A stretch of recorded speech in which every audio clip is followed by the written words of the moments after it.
क्या कभी तुम्हें ऐसा लगा है कि तुम किसी को बहुत मजबूती से थामे हुए हो, जो धीरे धीरे तुमसे दूर जा रहा है?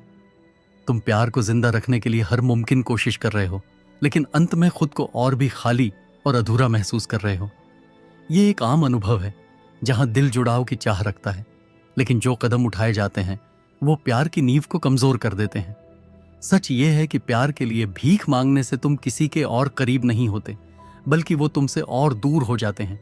प्यार की अपनी प्रकृति होती है, जिसे न तो मजबूर किया जा सकता है और न ही इसके लिए गुहार लगाई जा सकती है। डेस्परेशन में प्यार की तलाश करना अपने खुद के मूल्य को नकारने और छोड़ने के बराबर है। यहां पर आपके मानसिक शांति पर नियंत्रण की बात हो रही है।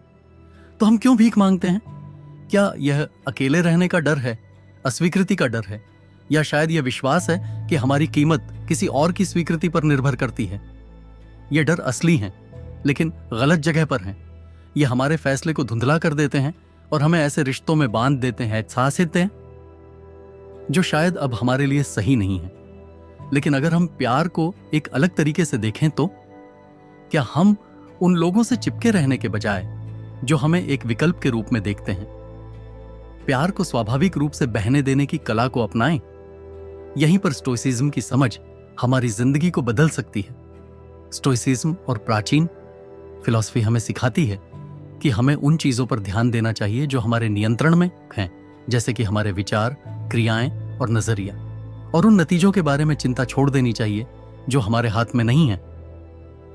इस सफर में हम स्टोइक फिलॉसफी पर आधारित 10 शक्तिशाली विचारों की खोज करेंगे।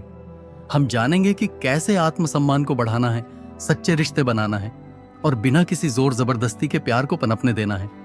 और सबसे अच्छी बात यह है कि सबसे गहरा विचार जो आपके प्यार और आत्म मूल्य को समझने में हमेशा के लिए बदलाव लाएगा, आपके लिए अंत में इंतजार कर रहा है। तो हमारे साथ बने रहिए। चलिए गहराई में उतरते हैं। नंबर 1, स्टोइज्म की अनंत ज्ञान से भरी बातें और प्यार को ना जबरदस्ती करने की कला को समझो।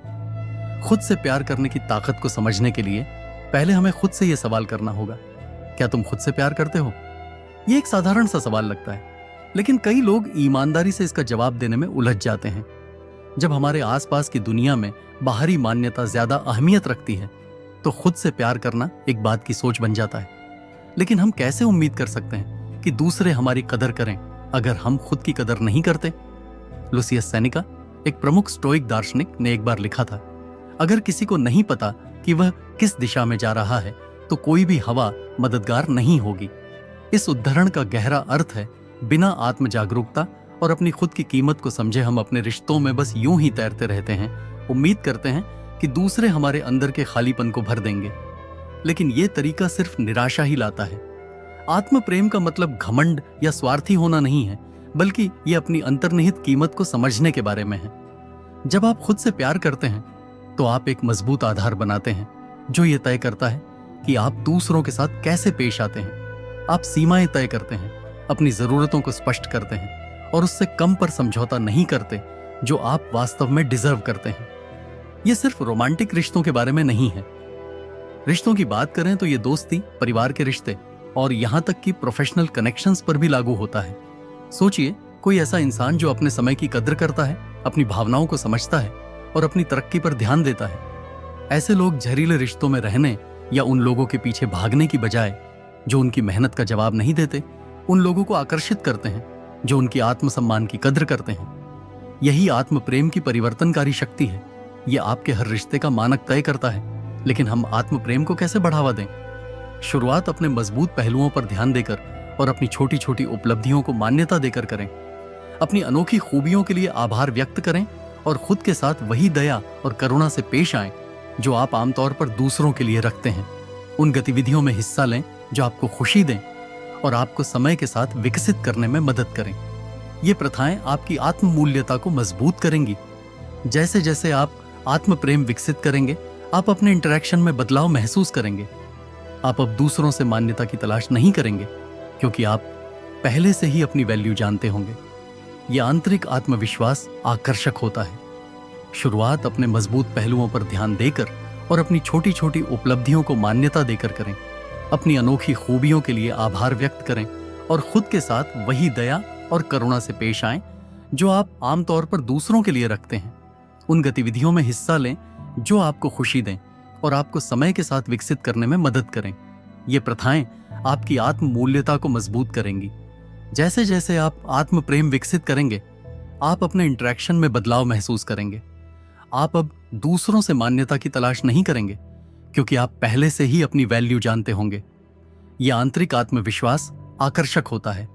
शुरुआत अपने मजबूत पहलुओं पर ध्यान देकर और अपनी छोटी छोटी उपलब्धियों को मान्यता देकर करें।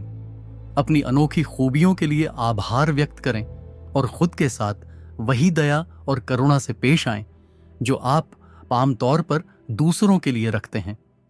उन गतिविधियों में हिस्सा लें जो आपको खुशी दें और आपको समय के साथ विकसित करने में मदद करें। ये प्रथाएं आपकी आत्म मूल्यता को मजबूत करेंगी। जैसे जैसे आप आत्म प्रेम विकसित करेंगे, आप अपने इंटरेक्शन में बदलाव महसूस करेंगे। आप अब दूसरों से मान्यता की तलाश नहीं करेंगे, क्योंकि आप पहले से ही अपनी वैल्यू जानते होंगे। ये आंतरिक आत्मविश्वास आकर्षक होता है। नंबर 2, स्वतंत्रता को लगाव पर प्राथमिकता दें। सच में इसका क्या मतलब है? रिश्ते में आजादी का मतलब यह है कि जैसे एपिकस हमें सिखाते हैं, आजादी ही जिंदगी का असली मकसद है। आजादी ही एकमात्र ऐसा लक्ष्य है जो वाकई में मायने रखता है। लेकिन सवाल यह है कि प्यार और अनुभव, जो अक्सर कमजोरियों और जुड़ाव से जुड़े होते हैं, के साथ आजादी कैसे सह अस्तित्व में रह सकती है? इसका जवाब है स्वस्थ आत्मनिर्भरता और अस्वस्थ अटैचमेंट के बीच का फर्क समझना। बहुत से लोग रिश्तों में इस तलाश में आते हैं कि कोई उन्हें पूरा करे, उस खालीपन को भरे जो उन्हें लगता है कि वे अकेले नहीं भर सकते। ये सोच उन्हें निर्भरता की ओर ले जाती है, जो कि एक नाजुक स्थिति है, जहां किसी की खुशी और ये भावना कि हमारी कीमत किसी और के कामों या स्वीकृति से जुड़ी हुई है। जब हम किसी और पर निर्भर रहते हैं ताकि हम पूरे महसूस कर सकें, तो हमारी स्वतंत्रता खो जाती है। हम एक स्वस्थ और सहायक तरीके से नहीं, बल्कि एक ऐसे तरीके से जुड़ जाते हैं जो डर पैदा करता है। डर खोने का, डर अकेले रहने का, डर कि हम काफी नहीं हैं। स्टोइकिज्म हमें आंतरिक रूप से देखने के लिए आमंत्रित करता है। यह पूछता है, क्या आप अपने आप में संतुष्ट हैं? क्या आप अकेले खड़े हो सकते हैं, अपनी पहचान और उद्देश्य में सुरक्षित?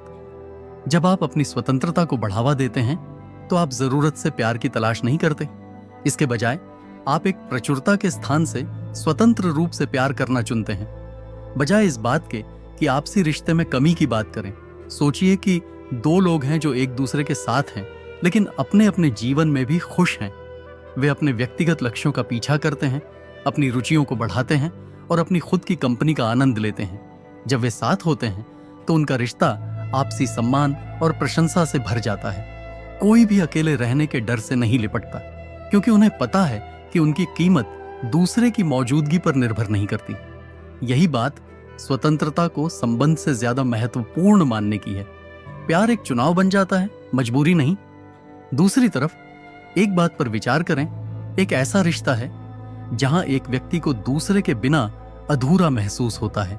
उन्हें बार बार रीएश्योरेंस की जरूरत होती है, क्योंकि उन्हें छोड़ दिए जाने का डर रहता है। यह स्थिति अक्सर नफरत और असंतुलन की ओर ले जाती है, क्योंकि एक साथी दूसरे के इनसिक्योरिटीज का बोझ उठाता है। समय के साथ यह निर्भरता रिश्ते को दम घुटने जैसा बना देती है, जिससे असली प्यार की खुशी और स्पॉन्टेनिटी खत्म हो जाती है। असली इंडिपेंडेंस का मतलब प्यार की कमी नहीं है, बल्कि यह उस नींव की तरह है जिस पर सच्चा प्यार खड़ा होता है। यह आपको एक रिश्ते में पूरी तरह से मौजूद रहने का मौका देती है, जिससे आप अपनी बेहतरीन ओरिजिनलिटी पेश कर सकते हैं। एक दूसरे से अपनी भावनात्मक जरूरतें पूरी करने की उम्मीद करना ठीक नहीं है। इसका मतलब यह नहीं है कि आप अपने साथी पर सहारा नहीं ले सकते। आखिरकार रिश्ते आपसी देखभाल पर ही टिका होते हैं, लेकिन इसका मतलब यह है कि आपकी खुशी केवल उनके होने या उनके अनुमोदन पर निर्भर नहीं करती। तो आप इस स्वतंत्रता की भावना को कैसे विकसित कर सकते हैं? खुद में निवेश करना शुरू करें, अपनी रुचियों का पीछा करें, नए कौशल सीखें और व्यक्तिगत लक्ष्य तय करें। अकेले समय बिताएं और अपनी खुद की कंपनी का आनंद लेना सीखें। ये सभी बातें यह याद दिलाती हैं कि आप जैसे हैं वैसे ही पर्याप्त हैं। आपको यह समझना चाहिए कि प्यार जिंदगी को बढ़ाता है, लेकिन इसे परिभाषित नहीं करता। जैसे जैसे आप अपनी स्वतंत्रता को अपनाएंगे, आप पाएंगे कि प्यार स्वाभाविक रूप से आपकी जिंदगी में आता है। लोग उन लोगों की तरफ खींचे जाते हैं जो आत्मविश्वासी, आत्मसम्मानित और संतुष्ट होते हैं। वे आपकी स्वतंत्रता को एक रुकावट की तरह नहीं, बल्कि एक ताकत के रूप में देखते हैं। यह इस बात का सबूत है कि आप जरूरत से नहीं, बल्कि पसंद से प्यार करते हैं। नंबर 3, भावनात्मक सहनशीलता को अपनाएं। क्या आपने कभी अस्वीकृति के डर से जकड़े हुए महसूस किया है? या शायद अकेले रहने का ख्याल आपको डराता है?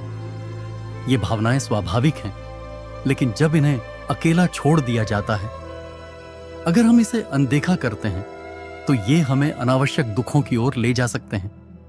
जैसा कि सीका ने बुद्धिमानी से कहा, जो बिना वजह दुख उठाता है वो जरूरत से ज्यादा दुखी होता है। स्टोइकिज्म हमें सिखाता है कि भावनात्मक मजबूती यानी जीवन की अनिवार्य चुनौतियों के बीच टिके रहने और आगे बढ़ने की क्षमता प्यार और रिश्तों को ग्रेस के साथ संभालने में बहुत जरूरी है। पर भावनात्मक मजबूती है क्या? यह वो ताकत है जिससे हम अस्वीकृति, नुकसान या अकेलेपन का सामना कर सकते हैं बिना इनसे प्रभावित हुए। यह समझना है कि ये अनुभव भले ही दर्दनाक हों, लेकिन ये हमें परिभाषित नहीं करते। आपकी कीमत नहीं, बल्कि ये बढ़ने के मौके हैं। स्टोइकिज्म हमें यह सोचने के लिए आमंत्रित करता है कि हमें अस्वीकृति का इतना डर क्यों है? क्या इसलिए कि हमने अपनी मूल्यवत्ता को दूसरों की नजरों से जोड़ रखा है? अगर ऐसा है, तो हम उस ताकत को कैसे वापस पा सकते हैं? ये सोचिए, हर रिश्ते में निराशा का खतरा होता है, लेकिन अगर हम इन खतरों से पूरी तरह बचने की कोशिश करें, तो हम उस गहरे खुशी से चूक जाएंगे जो प्यार हमें दे सकता है। भावनात्मक मजबूती हमें इस विरोधाभास को अपनाने की अनुमति देती है। यह हमें सिखाती है कि हमें अपने भावनाओं को व्यक्त करने या एक कनेक्शन बनाने जैसे साहसी कदम उठाने चाहिए। जब कोई सकारात्मक नतीजे की कोई गारंटी नहीं होती, तो हमें शर्म क्यों आती है?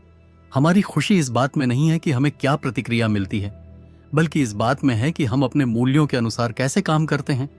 सोचिए, कोई ऐसा इंसान जो दिल टूटने के बावजूद फिर से प्यार को खुला दिल देकर अपनाता है, वो अपने पिछले दर्द को अपने भविष्य के फैसलों पर हावी नहीं होने देते, बल्कि वो उन अनुभवों से सीखते हैं और समझदारी और आत्मज्ञान में बढ़ते जाते हैं। यही है भावनात्मक मजबूती और कार्रवाई। जीवन के साथ पूरी तरह से जुड़ने का साहस, भले ही सब कुछ योजना के अनुसार ना हो। यही सब कुछ बनाना। यहां पर जो रेजिलियंस यानी लचीलापन है, उसकी शुरुआत इस बात से होती है कि हम अस्वीकृति और विफलता को कैसे देखते हैं। इन्हें अपनी कमियों का प्रतिबिंब मानने के बजाय हम इन्हें विकास के अवसरों के रूप में देख सकते हैं। उदाहरण के लिए, अगर कोई आपके जज्बातों का जवाब नहीं देता, तो इसका मतलब यह नहीं है कि आप प्यार के लिए योग्य नहीं हैं, बल्कि यह इस बात का संकेत है कि वह संबंध दोनों के लिए सही नहीं था। स्टोइकिज्म हमें इस बात पर ध्यान केंद्रित करने के लिए प्रोत्साहित करता है कि हम स्थिति के प्रति अपनी प्रतिक्रिया को कैसे नियंत्रित कर सकते हैं, न कि इस पर कि हम क्या नहीं कर सकते। यह एक और महत्वपूर्ण पहलू है। भावनात्मक लचीलापन इस बात को सीखना है कि अपने साथ रहने में खुशी कैसे पाई जाती है। हम अक्सर अपने दिनों को व्यस्तताओं से भर देते हैं ताकि अकेलेपन के एहसास का सामना न करना पड़े, लेकिन एकांत एक शक्तिशाली शिक्षक हो सकता है। जब हम अकेले समय बिताते हैं, तो हम खुद को, अपनी इच्छाओं, अपने डर और अपनी ताकत को बेहतर तरीके से समझते हैं। यह आत्मज्ञान लचीलापन का एक मजबूत आधार है, जिससे हमें रिश्तों में आत्मविश्वास के साथ प्रवेश करने की शक्ति मिलती है, न कि जरूरत के बजाय। अंत में लचीलापन तब बढ़ता है जब हम अपने बोझों को दूसरों के साथ साझा करते हैं। अपनी परेशानियों के बारे में बात करना, भरोसेमंद दोस्त या परिवार के सदस्य आपकी भावनाओं को समझने और उन्हें संभालने में मदद कर सकते हैं। अक्सर हम देखते हैं कि जो चुनौतियां हम फेस करते हैं, वो अकेले हमारी नहीं होती। दूसरे भी इसी तरह की राहों पर चल चुके होते हैं और वो हमें सलाह दे सकते हैं या बस सुनने के लिए तैयार हो सकते हैं। जब आप अपनी भावनात्मक मजबूती को विकसित करते हैं, तो आप पाएंगे कि आप प्यार और रिश्तों को लेकर कैसे सोचते हैं। आप अस्वीकृति से कम डरने लगेंगे और जोखिम उठाने के लिए ज्यादा तैयार रहेंगे, यह जानते हुए कि आप जो भी सामना करेंगे उसे संभालने की ताकत रखते हैं। यह मजबूती न केवल आपको सशक्त बनाती है, बल्कि गहरे स्तर पर भी। दूसरों को आकर्षित करने वाले लोग वो होते हैं जो मुश्किल हालात में भी शांति और आत्मविश्वास दिखाते हैं। तो मैं आपसे चैलेंज करता हूं कि आप अपनी यात्रा पर विचार करें और नीचे कमेंट्स में शेयर करें कि कब आपने अस्वीकृति या नुकसान का सामना किया और आपने उस अनुभव से क्या सीखा। चलिए हम एक दूसरे का साथ देते हैं और भावनात्मक मजबूती और धैर्य को विकसित करते हैं। अगर ये बात आपसे जुड़ती है तो इस वीडियो को लाइक करना न भूलें। यह हिम्मत और विकास का संदेश फैलाने का एक आसान तरीका है। नंबर 4, दृढ़ धैर्य। हम कितनी बार इसके महत्व के बारे में सुनते हैं, फिर भी इसे अपनी रोजमर्रा की जिंदगी में अपनाने में मुश्किल होती है। जब बात प्यार और रिश्तों की आती है तो धैर्य सिर्फ एक गुण नहीं बल्कि जरूरत है। स्टोइक दार्शनिक सेनेका हमें याद दिलाते हैं कि सच्ची खुशी इस बात में है कि हम वर्तमान का आनंद लें बिना भविष्य की चिंता किए। यह समझ हमें यह सोचने पर मजबूर करती है कि क्या हम अपने रिश्तों के चरणों को जल्दी में पार कर रहे हैं या उन्हें स्वाभाविक रूप से विकसित होने दे रहे हैं। आजकल की दुनिया में जहां सब कुछ तुरंत चाहिए होता है, तेजी से आगे बढ़ने का दबाव महसूस करना आसान है। जिंदगी के सबसे मतलब वाले पल वो होते हैं जब सोशल मीडिया हमें खुश जोड़ों की तस्वीरें, सगाई के ऐलान और जिंदगी की बड़ी बड़ी घटनाओं से भर देता है। इससे हम अक्सर अपनी जिंदगी की रफ्तार की तुलना दूसरों से करने लगते हैं, जो हमें जल्दबाजी का एहसास दिलाता है। हम जल्दी जल्दी रिश्ते आगे बढ़ाने, एक साथ रहने के लिए मजबूर होने या शादी के लिए जल्दी करने लगते हैं, जबकि शायद हम इस बात के लिए तैयार नहीं होते। लेकिन स्टोइसिज्म हमें इस इंपल्सिव सोच से बचने और वर्तमान पल की खूबसूरती को अपनाने की सिखाता है। प्यार में धैर्य रखना इस बात पर भरोसा करना है कि सब कुछ अपने समय पर होगा। रिश्ते के बारे में सोचते वक्त प्यार को एक बीज की तरह समझो जिसे तुमने बोया है। तुम इसे खींचकर जल्दी बड़ा नहीं कर सकते। इसे सही मात्रा में धूप, पानी और सबसे जरूरी समय चाहिए। रिश्तों को भी जगह चाहिए ताकि वो स्वाभाविक तरीके से बढ़ सकें। जब तुम जल्दीबाजी करते हो तो तुम उन अहम चरणों को छोड़ने का खतरा उठाते हो जो एक मजबूत बंधन की नींव रखते हैं। एक जोड़े को लो जो अपने रिश्ते के शुरुआती दौर में है। भविष्य को जल्दी से तय करने के बजाय वे एक दूसरे के सपनों और इच्छाओं के बारे में जानने का समय लेते हैं, और डरने की बजाय धैर्यपूर्वक कदम बढ़ाने से उनका रिश्ता और मजबूत होता है, जिससे उनकी रिश्ता अपने हिसाब से बढ़ता है। जल्दीबाजी करने से उम्मीदें पूरी नहीं हो सकती और बिना सोचे समझे वादे करने पर तनाव और पछतावा हो सकता है। धैर्य खासकर तब बहुत जरूरी होता है जब कोई टकराव या अनिश्चितता हो। जब मुश्किलें आती हैं तो जल्दी समाधान खोजने की भावना बहुत मजबूत हो जाती है, लेकिन लंबे समय तक टिकने वाले समाधान अक्सर सोच समझकर और खुलकर बातचीत करने की मांग करते हैं। धैर्य आपको एक कदम पीछे हटने, सोचने और स्थिति का सही तरीके से सामना करने का मौका देता है। साफ साफ बातें करने से जल्दीबाजी नहीं होती, जिससे ऐसा माहौल बनता है जहां दोनों पार्टनर्स को सुना और सम्मानित महसूस होता है। यह समझ और विकास के लिए रास्ता खोलता है। यह धैर्य की आदत सिर्फ रोमांटिक रिश्तों तक सीमित नहीं है, बल्कि ये सभी रिश्तों पर लागू होती है। दोस्ती, परिवार के रिश्ते और यहां तक कि पेशेवर रिश्ते भी। जब हम धीरे धीरे चलते हैं तो हम असलियत को पनपने का मौका देते हैं, जिससे गलतफहमियों की संभावना कम होती है और गहरे और अधिक अर्थपूर्ण रिश्तों को बढ़ावा मिलता है। तो हम अपनी जिंदगी में धैर्य कैसे विकसित कर सकते हैं? शुरुआत इस बात को याद दिलाने से करें।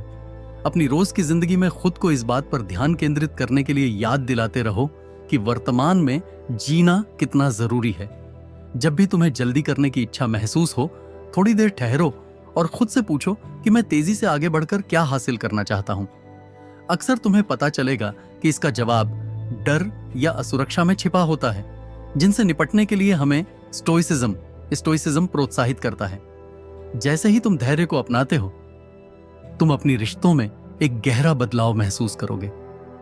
वे ज्यादा संतुलित, ज्यादा सुखदायक और भविष्य की उम्मीदों के दबाव से कम बोझिल लगने लगेंगे। प्यार अब किसी दौड़ की तरह महसूस नहीं होगा, बल्कि एक यात्रा की तरह होगा, जिसे हर कदम पर जीने का आनंद लेना है। नंबर 5, निश्चल प्रेम का सार। स्टोइक प्रेम का मतलब क्या है? ये वो प्रेम नहीं है जो फिल्मों और किताबों में दिखाए जाने वाले झटपट और जुनूनी प्रेम की तरह है। स्टोइक प्रेम दया, बुद्धिमत्ता और स्वतंत्रता पर आधारित होता है। जैसा कि सेनेका ने कहा है, जहां एक इंसान है वहां दया का मौका है। स्टोइक प्रेम का एक सिद्धांत है। यह प्रेम देने की कोशिश करता है, न कि कब्जा करने की। स्टोइक प्रेम हमें सिखाता है कि बिना किसी चीज की उम्मीद किए दूसरे लोगों की परवाह कैसे करें। ये नियंत्रण या बदले की भावना से नहीं, बल्कि सच्ची भावना से जुड़ा होता है। जब आप किसी को दया, समर्थन या समझ देते हैं, तो आप ऐसा इसलिए करते हैं क्योंकि यह आपके मूल्यों के साथ मेल खाता है, न कि इसलिए कि आपको इसके बदले में आभार या प्यार की उम्मीद है। यह सोचने का तरीका आपके रिश्तों को बदल सकता है, जिससे आप उन पर से अपेक्षाओं का बोझ हटा सकते हैं और एक अधिक शांतिपूर्ण और सामंजस्यपूर्ण संबंध बना सकते हैं। सोचिए, यह आपके रोजमर्रा की जिंदगी में कैसे दिख सकता है। मान लीजिए एक दोस्त किसी मुश्किल दौर से गुजर रहा है। आप उसकी बात सुनते हैं, उसे समर्थन देते हैं और मदद करते हैं, यह सोचकर नहीं कि आपको इसके बदले क्या मिलेगा। बाद में तुम्हें चुकता करने के लिए नहीं, बल्कि इसलिए क्योंकि यह सही बात है। इसी तरह एक रोमांटिक रिश्ते में तुम्हें अपने पार्टनर की जरूरतों के लिए धैर्य और समझदारी दिखानी चाहिए, भले ही वो तुम्हारी जरूरतों से अलग हों। यह तरीका न सिर्फ तुम्हारा रिश्ता मजबूत बनाता है, बल्कि तुम्हें भीतर से शांति भी देता है, क्योंकि तुम जानते हो कि तुम्हारे काम असली देखभाल से आते हैं, न कि नियंत्रण की चाह से। लेकिन यह प्यार की एक खास तरह की ताकतवरता क्यों है? क्योंकि यह तुम्हें लोगों को उनके असली रूप में प्यार करने की इजाजत देती है, न कि जिस तरह तुम उन्हें बनाना चाहते हो। उम्मीदें अक्सर निराशा की ओर ले जाती हैं। जब आपकी उम्मीदें पूरी नहीं होती, तो स्टोइक प्यार इस निराशा को कम कर देता है, क्योंकि यह इस पर ध्यान देता है कि आप क्या कर सकते हैं, न कि जो आपको मिलता है। नजरिया बदलने से कई झगड़ों को रोका जा सकता है और ज्यादा स्वस्थ और असली रिश्तों के लिए जगह बनती है। लेकिन इसका मतलब यह नहीं है कि आपको हानिकारक व्यवहार सहन करना चाहिए या अपनी जरूरतों को नजरअंदाज करना चाहिए। यह एक संतुलन है। जबकि आप दयालु और सहायक बनने की कोशिश कर रहे हैं, आपको यह भी पहचानना होगा कि कब कोई रिश्ता आपकी मूल्यों के साथ मेल नहीं खाता या कब वह आपकी भलाई को नुकसान पहुंचाना शुरू कर देता है। ऐसे मामलों में स्टोइज्म हमें सिखाता है कि हमें ग्रेस के साथ छोड़ना चाहिए, यह जानते हुए कि हमारे मूल्य में किसी रिश्ते के खत्म होने से कोई कमी नहीं आती। स्टोइक प्यार को अपने जीवन में शामिल करने के लिए अभ्यास और विचार की जरूरत होती है। अपने वर्तमान रिश्तों में अपनी नीयत को समझने से शुरू करें। क्या आप सच में परवाह कर रहे हैं या कुछ बदले में पाने की कोशिश कर रहे हैं? जैसे जैसे आप अपने कार्यों को स्टोइक सिद्धांतों के साथ सही करते हैं, आपको महसूस होगा कि आपके रिश्ते ज्यादा संतोषजनक, कम तनावपूर्ण और अधिक मजबूत बनते हैं। चलो मिलकर सोचते हैं, आपने दया कैसे दिखाई है? अपने रिश्तों में बिना किसी उम्मीद के अपने अनुभव नीचे कमेंट्स में साझा करें। आपकी बातें किसी और को उनकी यात्रा में प्रेरित कर सकती हैं। और अगर आपको इस स्टोइक लव की खोज में कुछ मूल्य मिला, तो इस वीडियो को लाइक करें। नंबर 6, देने पर ध्यान दें, प्राप्त करने पर नहीं। प्यार और रिश्तों के क्षेत्र में क्या आपने कभी इस बारे में सोचा है कि सच्ची संतोष की असली स्रोत क्या है?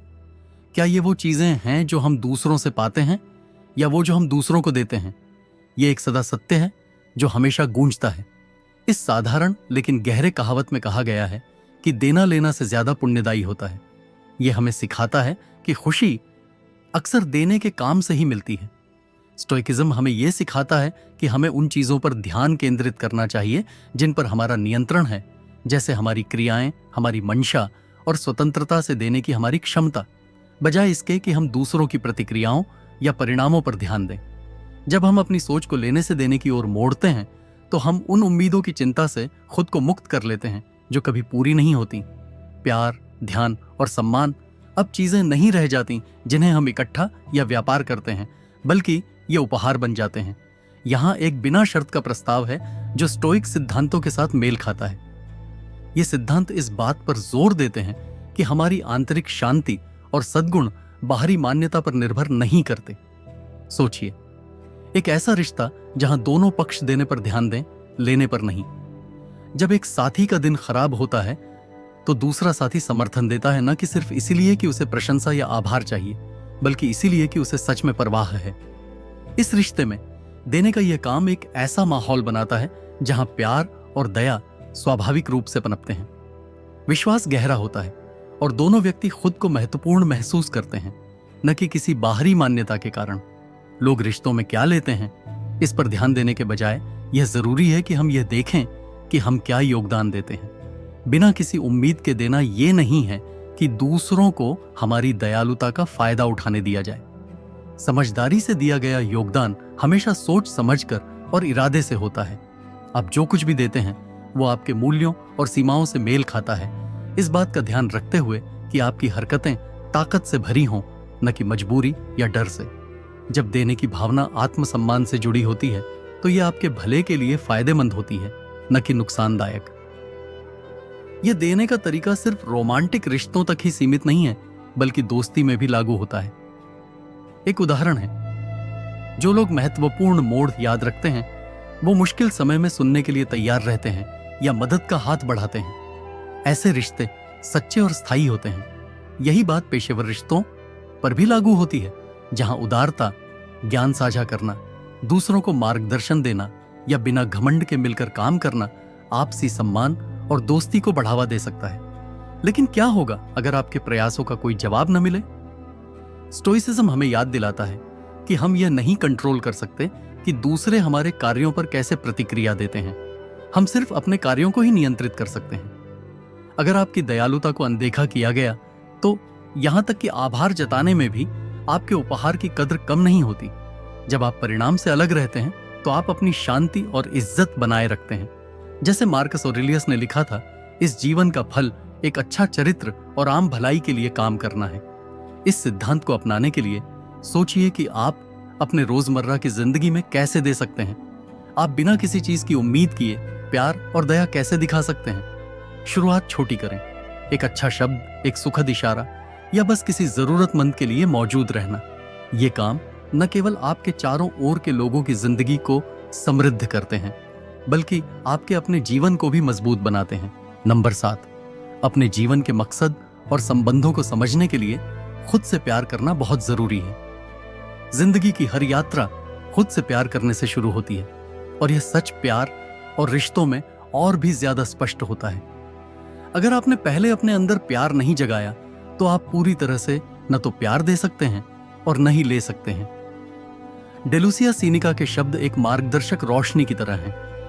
अगर आपको नहीं पता कि आप किस दिशा में जा रहे हैं तो कोई भी हवा आपके लिए सही नहीं है। बिना आत्म प्रेम के हम बस दूसरों से मान्यता पाने के लिए भटकते रहते हैं, लेकिन असली शांति कभी नहीं पाते। आत्म प्रेम ही स्वस्थ रिश्तों की नींव है। रिश्तों में यह तय करता है कि आप कैसे उम्मीद करते हैं कि आपको ट्रीट किया जाए, और यह सुनिश्चित करता है कि आप अपनी वैल्यू को समझते हुए कम पर समझौता ना करें। जब आप अपनी कीमत को समझते हैं तो आप स्वाभाविक रूप से ऐसे लोगों को आकर्षित करते हैं जो आपकी वैल्यू करते हैं। दूसरी ओर आत्म प्रेम की कमी अक्सर ऐसे रिश्तों में चिपकने का कारण बनती है जो आपकी कीमत को कम करते हैं। क्यों? क्योंकि जब हमारी अपनी पहचान मजबूत नहीं होती तो हम इज्जत और ध्यान की कमी सहन करने के लिए ज्यादा तैयार होते हैं, ये सोचते हुए कि हम और बेहतर नहीं कर सकते। लेकिन आत्म प्रेम का मतलब आलस्य या स्वार्थ नहीं है, बल्कि ये आत्मसम्मान के बारे में है। सेल्फ केयर का मतलब है अपनी खुद की कीमत को पहचानना और यह सुनिश्चित करना कि आपके फैसले और काम उस पहचान को दर्शाते हैं। इसका मतलब हो सकता है सीमाएं तय करना, अपनी भलाई को प्राथमिकता देना या उन रिश्तों से दूर जाना जो अब आपके लिए फायदेमंद नहीं है। इसका मतलब यह भी है कि आप अपने पिछले गलतियों को माफ करें और समझें कि विकास एक लगातार प्रक्रिया है। सोचिए, कोई ऐसा व्यक्ति जो खुद से बहुत प्यार करता है, वो हर दिन एक मकसद के साथ जागता है, उन गतिविधियों में शामिल होता है जो उसे खुशी देती हैं, और ऐसे लोगों के साथ समय बिताता है जो उसे अच्छा महसूस कराते हैं। उन्हें उठाना और सपोर्ट करना जरूरी है, क्योंकि यह आत्मविश्वास बाहर की ओर फैलता है और दूसरों को उनकी सकारात्मक ऊर्जा की ओर खींचता है। वे प्यार की तलाश मजबूरी में नहीं करते, बल्कि यह जानते हुए कि वे पहले से ही पूरे हैं, भरपूरता से करते हैं। दूसरी ओर सोचिए किसी ऐसे इंसान के बारे में जो हमेशा अपनी कीमत को लेकर शक करता है। ऐसे लोग अक्सर असंतोषजनक रिश्तों में बने रहते हैं या कनेक्शन बनाने से ही बचते हैं, क्योंकि उन्हें लगता है कि वे अच्छे नहीं हैं। यह सोचने का तरीका आत्मसंदेह और नाखुशी का चक्र बनाता है, जिससे स्वस्थ और लंबे समय तक टिकने वाले रिश्ते बनाना मुश्किल हो जाता है। हम इसे कैसे सुधार सकते हैं? स्वयं से प्रेम करना शुरू करें, अपने अंदर की कीमत को पहचान कर, अपनी ताकत पर विचार करें, अपनी उपलब्धियों का जश्न मनाएं और खुद के साथ उसी दया से पेश आएं जैसे आप किसी करीबी दोस्त के साथ करते हैं। उन गतिविधियों में शामिल हों जो आपके मन, शरीर और आत्मा को नोरिश करती हैं, चाहे वो व्यायाम हो, ध्यान, क्रिएटिव काम या बस प्रकृति में समय बिताना। यह भी जरूरी है कि आप अपने अंदर के आलोचक को चुप कर दें, जो आपकी आत्मविश्वास को कमजोर करता है। स्टोइकिज्म हमें सिखाता है कि हमें उन चीजों पर ध्यान केंद्रित करना चाहिए जो हमारे नियंत्रण में हैं, और हमारे विचार हमारे पास उपलब्ध सबसे शक्तिशाली उपकरणों में से एक हैं। नकारात्मक आत्मचर्चा उठती है, इसे चुनौती दो और इसे ऐसे सकारात्मक वाक्यों से बदलो जो तुम्हारी कीमत और क्षमताओं को बढ़ावा दे। जैसे जैसे तुम आत्म प्रेम का एक मजबूत आधार बनाओगे, तुम अपने रिश्तों में बदलाव देखोगे। तुम दूसरों से मान्यता पाने के लिए कम इच्छुक हो जाओगे, क्योंकि तुम पहले से ही अपनी कीमत को पहचान चुके हो। यह बदलाव न केवल तुम्हें ताकत देता है, बल्कि तुम्हारी जिंदगी में ज्यादा स्वस्थ और संतुलित संबंधों को भी आमंत्रित करता है। चलो एक पल के लिए साथ में विचार करते हैं। नीचे कमेंट्स में बताओ कि तुम अपने रोजमर्रा की जिंदगी में आत्म प्रेम का अभ्यास कैसे करते हो। आपकी यात्रा शायद दूसरों को भी प्रेरित कर सकेगी कि वे अपनी यात्रा शुरू करें या उसे और गहरा करें। अगर यह संदेश आपको छूता है तो इस वीडियो को लाइक करें। इससे हमें और लोगों तक पहुंचने में मदद मिलेगी जो अपनी कीमत को अपनाने और स्टोइकिज्म के जरिए अर्थपूर्ण रिश्तों को विकसित करने की कोशिश कर रहे हैं। नंबर 8, आप अपने रिश्तों पर नियमित रूप से विचार करें। आखिरी बार कब आपने अपने रिश्तों पर सच में विचार किया था? क्या ये आपके लिए खुशी और विकास लाते हैं या आपको थका देते हैं और असंतोषित महसूस कराते हैं? रोजमर्रा की भागदौड़ में रिश्तों को बनाए रखना आसान होता है। आदत की बात है, इरादे की नहीं। लेकिन स्टोइकिज्म हमें सोच समझकर जीने के लिए प्रेरित करता है। हमें अपने रिश्तों का मूल्यांकन स्पष्टता और उद्देश्य के साथ करना चाहिए। जैसा कि मार्कस ऑरेलियस ने कहा है, लोग एक दूसरे के लिए ही होते हैं, उन्हें सिखाओ या सहते रहो। आत्मचिंतन हमें पीछे हटकर यह देखने का मौका देता है कि हमारे रिश्तों का हमारे मानसिक स्वास्थ्य पर क्या असर पड़ रहा है। क्या तुम ऐसे लोगों से घिरे हुए हो जो तुम्हें सपोर्ट करते हैं और ऊपर उठाते हैं, या कुछ रिश्ते तुम्हारे लिए नकारात्मकता पैदा करते हैं? स्वस्थ रिश्ते अच्छे बाग बगीचों की तरह होते हैं, जिन्हें नियमित देखभाल और ध्यान की जरूरत होती है। कभी कभी कुछ बातें हैं जो हमें अपने जीवन में उन रिश्तों के बारे में सोचने पर मजबूर करती हैं, जैसे कि दोस्ती, परिवार के रिश्ते या रोमांटिक रिश्ते।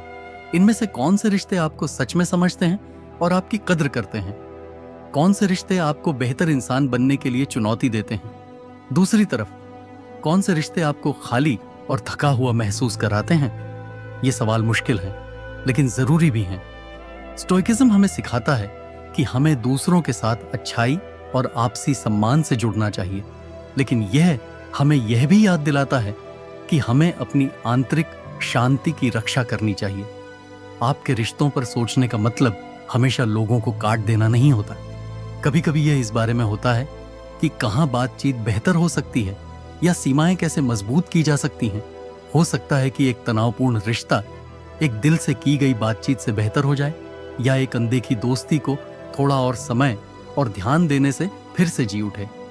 कभी कभी आपको यह महसूस हो सकता है कि कुछ रिश्ते अब आपके मूल्यों से मेल नहीं खाते, और उन्हें छोड़ना दोनों पक्षों के लिए सबसे दयालु विकल्प हो सकता है। सोचने की यह प्रक्रिया हमेशा आसान नहीं होती। यह दूसरों में परिपूर्णता की तलाश करने या लगातार सामंजस्य की उम्मीद करने के बारे में नहीं है, बल्कि यह इस बात का है कि आपके रिश्ते आपके जीवन में सकारात्मक योगदान दें, भले ही मुश्किल समय में भी। एक अर्थपूर्ण संबंध को समर्थन और समझ प्रदान करना चाहिए, न कि लगातार तनाव या नाराजगी। इस प्रथा को अपने जीवन में शामिल करने के लिए नियमित रूप से, शायद महीने में एक बार या किसी निश्चित समय पर, अपने रिश्तों का मूल्यांकन करने के लिए समय निकालें। इस प्रक्रिया में जर्नलिंग एक शक्तिशाली उपकरण हो सकता है। लिखें कि हर रिश्ता आपको कैसा महसूस कराता है, वह आपके जीवन में क्या लाता है, और क्या यह आपके मूल्यों और लक्ष्यों के साथ समय के साथ मेल खाता है। ये विचार आपको उन संबंधों को विकसित करने में मदद कर सकते हैं जो आपकी वृद्धि और खुशी को बढ़ाते हैं। नंबर 9, अपने साथियों को समझदारी से चुनें। आप अपने अंदर के दायरे में किसे शामिल होने की अनुमति देते हैं? जो लोग हम अपने चारों ओर रखते हैं, उनका हमारे विचारों, व्यवहारों और अंततः हमारे चरित्र पर गहरा प्रभाव पड़ता है। जैसा कि एपिक्यूरस ने समझदारी से कहा, केवल उन्हीं लोगों के साथ रहिए जो आपको ऊपर उठाते हैं, जिनकी उपस्थिति आपके सर्वश्रेष्ठ को सामने लाती है। स्टोइकिज्म हमें याद दिलाता है कि हमारे रिश्तों की गुणवत्ता सीधे हमारे जीवन पर असर डालती है। हमारी जिंदगी की गुणवत्ता में सही साथियों का चुनाव करना ऐसा है जैसे जीवन की यात्रा के लिए एक टीम बनाना। आपको ऐसे साथी चाहिए जो आपकी तरक्की का समर्थन करें, आपको बेहतर बनने के लिए चुनौती दें और मुश्किल समय में आपके साथ खड़े रहें। ये वही लोग हैं जो आपको उत्कृष्टता की ओर प्रेरित करते हैं और आपके सफलताओं का जश्न मनाते हैं बिना जलन के। लेकिन हम ऐसे लोगों की पहचान कैसे करें? शुरुआत करें यह देखकर कि किसी के साथ समय बिताने के बाद आप कैसा महसूस करते हैं। क्या वो आपको ऊर्जावान, प्रेरित और मूल्यवान महसूस कराते हैं, या आप अक्सर थका हुआ, आलोचित या कमतर महसूस करते हैं?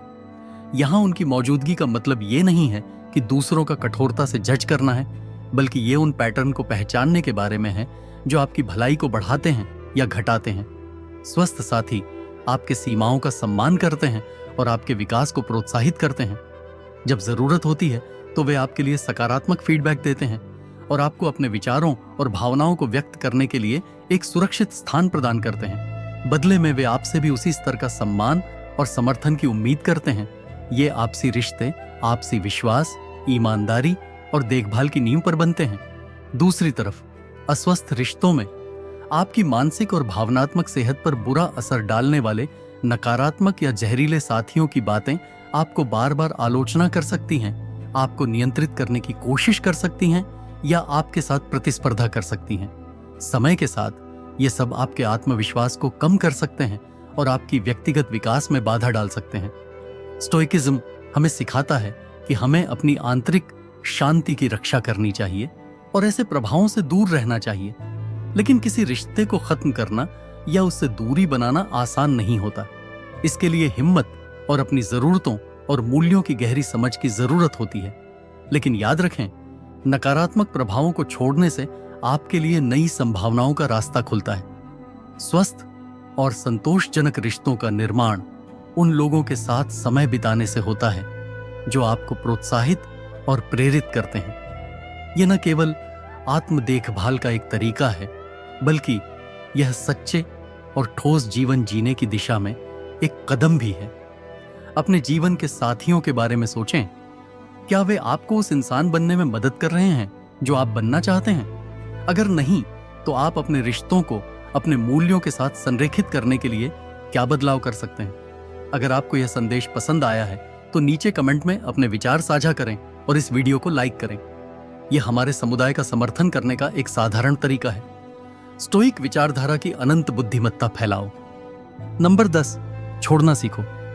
हम कितनी बार उन रिश्तों से चिपके रहते हैं जो अब हमारे लिए फायदेमंद नहीं है। हम यह सोचकर पकड़े रहते हैं कि छोड़ना कमजोरी या असफलता का संकेत है। लेकिन क्या सच में ऐसा है? या यह हो सकता है कि असली ताकत उन चीजों को छोड़ने में है जो हमें बोझिल बना रही हैं? यह साधारण लेकिन गहरी कहावत हमें याद दिलाती है कि कुछ लोग सोचते हैं कि चिपके रहना हमें मजबूत बनाता है, पर कभी कभी असली ताकत छोड़ने में होती है। स्टोइकिज्म हमें सिखाता है कि छोड़ना हार मानने के बारे में नहीं है, बल्कि यह शांति, विकास और नए अवसरों के लिए जगह बनाने के बारे में है। नए प्यार और रिश्तों में मौके मिलते हैं, लेकिन छोड़ना सीखना सबसे मुश्किल सबक हो सकता है। चाहे वो एक रोमांटिक पार्टनर हो, एक पुराना दोस्त हो या फिर कोई परिवार का सदस्य, जो बंधन हम बनाते हैं वो गहरे होते हैं। लेकिन जब कोई रिश्ते जहरीले या एकतरफा हो जाते हैं, जब वो हमेशा दर्द ही देते हैं और खुशी कम, तो शायद थोड़ा पीछे हटने का वक्त आ गया है।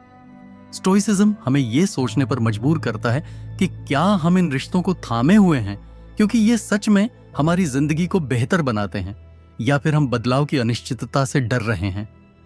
छोड़ना ये नहीं है कि हम सब कुछ खत्म कर देते हैं, बल्कि ये समझने की बात है कि हमें क्या सही में चाहिए।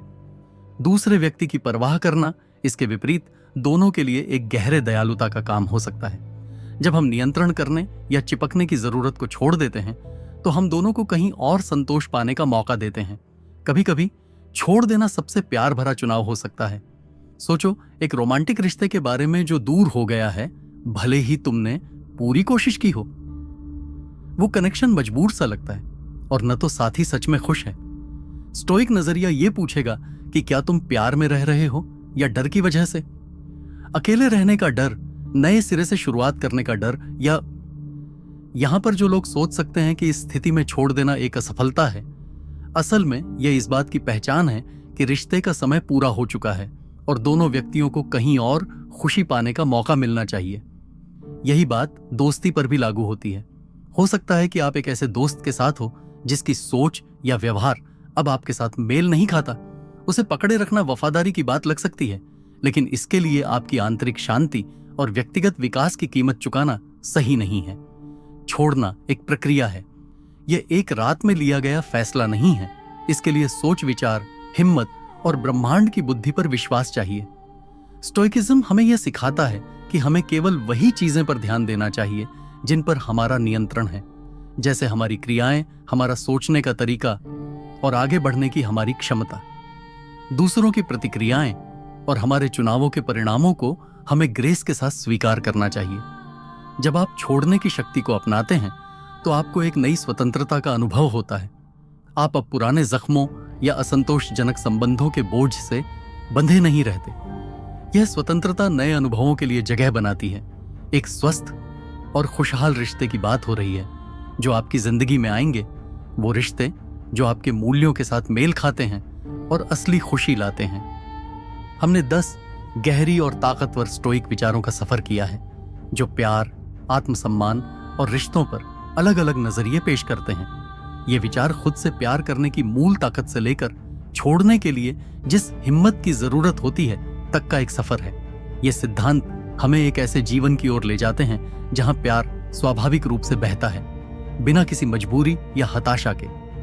जैसे ही हम इस चर्चा को समाप्त करते हैं, मैं आपको एक अंतिम सवाल पर विचार करने के लिए आमंत्रित करता हूं। आपकी कीमत का सम्मान करना क्या मतलब रखता है? हम में से हर एक के पास इसका जवाब है। आपकी रिश्ते बनाने की क्षमता, जो आपसी सम्मान और दयालुता पर आधारित है, वहीं से शुरू होती है जब आप खुद को मानते हैं। जब आप अपनी असली कीमत को अपनाते हैं तो आप प्यार के लिए भीख नहीं मांगते, बल्कि आप उस तरह के रिश्ते के लिए एक मैग्नेट बन जाते हैं जो आपकी जिंदगी को समृद्ध बनाते हैं। और अगर इन बातों ने आपके दृष्टिकोण में कोई बदलाव लाया है तो एक पल निकालकर बातचीत में शामिल हों। नीचे कमेंट्स में अपने विचार या अनुभव साझा करें। आपकी कहानी किसी और के सफर को प्रेरित कर सकती है। इस वीडियो को लाइक करना न भूलें, हमारे चैनल को सब्सक्राइब करें और बेल आइकन पर क्लिक करें। बेल आइकन दबाओ ताकि आपको स्टोइसिज्म और अच्छी जिंदगी जीने की कला से जुड़ा और कंटेंट मिलता रहे। देखने के लिए धन्यवाद और आपके रिश्ते शांति, विकास और सच्चे प्यार से भरे रहें। याद रखिए, प्यार की कला में पकड़ कर रखना नहीं, बल्कि बस होना है।